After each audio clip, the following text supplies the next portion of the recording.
We've all heard the saying, the road to hell is paved with good intentions, but have you ever stopped to wonder what happens when the pursuit of something noble blinds us to the consequences of our actions? What if, in the pursuit of justice, we compromise our integrity? What if, in trying to make the world a better place, we end up justifying corruption because we believe the ends justify the means? This is what we call noble cause corruption. As a wise man once said, he who fights with monsters should be careful lest he thereby become a monster.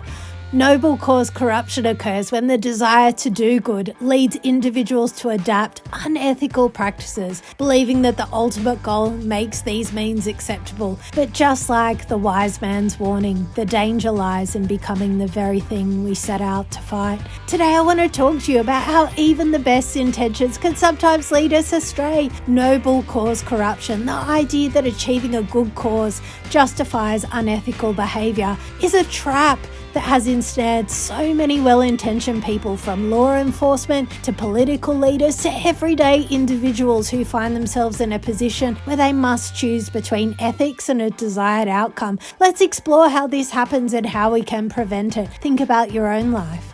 Are there moments where you've been tempted to cut a corner because you felt justified in doing so? Maybe it was to achieve a personal or professional goal, or maybe it was to help someone else. But what happens when that small compromise becomes a pattern, and what does it cost us both personally and as a society?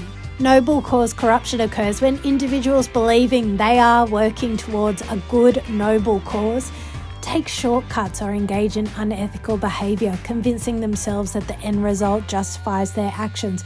This might include falsifying evidence to convict a criminal, bending the rules to pass a policy, or overlooking a small mistake for the sake of efficiency. At its core is the belief that the importance of the cause outweighs the methods used to achieve it, and while the cause may be virtuous, the moment we sacrifice our integrity to achieve it, we tarnish the process and our ability to achieve real lasting change. It's a slippery slope, and once we start compromising on our values, it becomes harder to stop. Imagine a police officer who in the heat of the moment plants evidence to convict a criminal they believe is guilty. They think this person deserves to be punished, and this is the only way to make sure justice is served. In this instant, the officer believes the end result, ensuring the criminal is caught, is more important than how they achieve it. However, in doing so, they've crossed an ethical line and are contributing to the very system they swore to uphold. Or think about a politician who pushes forward a policy they believe will benefit society, but in doing so they manipulate facts or deceive the public about its potential impacts. They think the policy will improve the lives in the long run. So the small lies I tell don't matter, but the corruption doesn't just exist in the deception, it lies in the justification of unethical behaviour for the sake of an outcome. Many have found themselves trapped by noble cause corruption, but some have also managed to escape it. Consider the story of whistleblower Frank Serpico, a New York police officer who exposed widespread corruption in the police force. Serpico could have easily turned a blind eye, justifying the small unethical actions he saw around him as part of the system, but instead he chose to take a stand for what was right, refusing to allow his sense of justice to become corrupted by the system itself. The danger in noble cause corruption is that it creates a toxic cycle. Think about Julian Assange. The story embodies an ethical grey area of noble cause corruption. While his supporters hail him as a free speech hero, critics argue his methods recklessly jeopardise security and individual safety. Edward Snowden, the former NSA contractor turned whistleblower, exposed the US government's mass surveillance program. Snowden's actions ignited a global debate on surveillance, privacy and government overreach, but they also raised the question about ethics of exposing state secrets. Lance Armstrong, once a cycling hero and cancer survivor. Lance Armstrong built an empire of inspiration, but behind the scenes, he was doping to stay on top. Armstrong's story underscores how noble cause corruption isn't confined to politics. It can occur in personal quests for inspiration. The danger of noble cause corruption is that it creates a toxic cycle.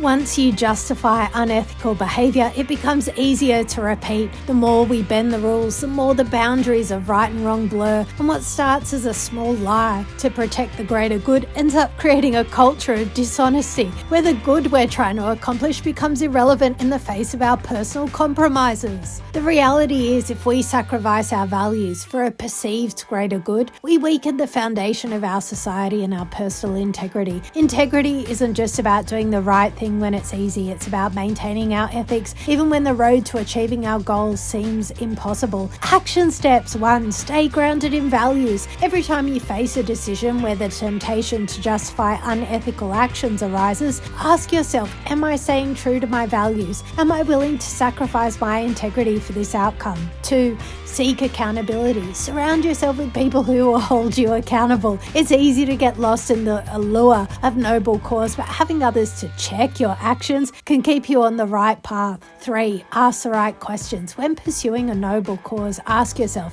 am I sacrificing long-term ethical principles for short-term gains? The bigger picture will always require staying true to who we are. 4. Reflect on consequences. Before taking any action, consider not just the immediate outcome, but the long-term consequences of your choices on others and yourself. Here's some free advice. Remember, integrity isn't about doing what's right, it's about staying consistent in our actions. If you find yourself justifying unethical behavior, stop and reflect. True progress, whether personal or societal, can never be built on a foundation of corruption. It's not always easy, but it's always worth it to stand by what's right, even if the road is harder. You have the power to make a difference, and you can do so without sacrificing your values. Don't let the pressures of the moment convince you that bending the rules is acceptable. Your actions matter, and even in the face of difficulty, staying true to your ethics will always lead you to greater success in the world. We are all part of the bigger picture. Each decision we make, no matter how small, shapes the world we live in. Let's choose to lead with integrity, even when the path seems difficult. By doing so, we can create a world where noble causes are pursued through honest means, and where our ethics stand as strong as our dreams. Today we've explored the concept of noble cause corruption, how even the best intentions could lead to unethical behavior if we justify the means by the end. We have learned that integrity must remain at the forefront, no matter how noble the cause may seem. I challenge you today to commit to making ethical decisions in the pursuit of your goals. Choose integrity over shortcuts, honesty over deceptions, and ethics over justification. The world needs your vision, your leadership, and your commitment to what's right. Let's build a future that's not only successful but ethical, one where noble causes are pursued with unwavering integrity. Stay true to yourself, and the world will follow your example, because you're perfect just as you are.